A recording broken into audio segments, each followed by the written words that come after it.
ई कचरा पर्यावरण के लिए खतरा। आज के युग में तकनीकी विकास ने हमारे जीवन को सुविधाजनक बनाने में महत्वपूर्ण भूमिका निभाई है। कंप्यूटर, मोबाइल, टेलीविजन और अन्य इलेक्ट्रॉनिक उपकरण हमारी रोजमर्रा की जरूरतों का हिस्सा बन गए हैं। हालांकि इन उपकरणों के बढ़ते उपयोग के साथ साथ ई कचरे इलेक्ट्रॉनिक कचरा की समस्या भी बढ़ती जा रही है, जो पर्यावरण और मानव स्वास्थ्य दोनों के लिए गंभीर खतरा बन चुकी है।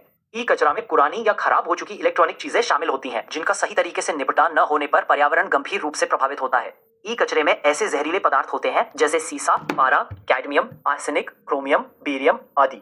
जब ये कचरा खुले में जलाया जाता है या मिट्टी में दबा दिया जाता है तो ये विषैले रसायन मिट्टी, जल और हवा में फैल जाते हैं। इससे भूमि की उर्वरता कम हो जाती है, जल स्रोत दूषित हो जाते हैं और वायु प्रदूषण बढ़ता है।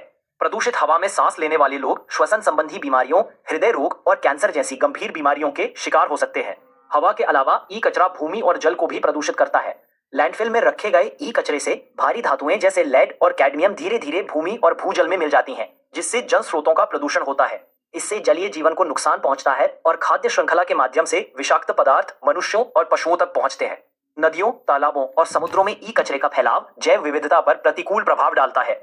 ई कचरे के बढ़ते खतरे से बचने के लिए उचित प्रबंधन और पुनर्चक्रण रिसाइकलिंग आवश्यक है। अनुचित निपटान से बचाव हेतु भारत सरकार ने ई कचरा प्रबंधन नियम बनाए हैं, जिनके अंतर्गत पुराने इलेक्ट्रॉनिक उपकरणों को निर्धारित कलेक्शन केंद्रों पर जमा करना अनिवार्य किया गया है। इसके अलावा पुनर्चक्रण के माध्यम से उपयोगी सामग्री को वापस प्राप्त किया जाता है, जिससे प्राकृतिक संसाधनों की बचत होती है और पर्यावरणीय प्रदूषण कम होता है। हालांकि अभी भारत में केवल 22 से 30% ई कचरे का ही सही तरीके से पुनर्चक्रण होता है, जो कमी है।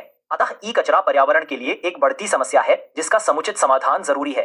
इसके लिए जागरूकता फैलाना, कचरे के सटीक संग्रह और पुनर्चक्रण की व्यवस्था करना और सामुदायिक सहभागिता को बढ़ावा देना आवश्यक है। हम सभी को अपने इलेक्ट्रॉनिक उपकरणों का सही उपयोग और निपटान सुनिश्चित कर पर्यावरण संरक्षण में योगदान देना चाहिए, तभी स्वच्छ पर्यावरण का लक्ष्य संभव होगा।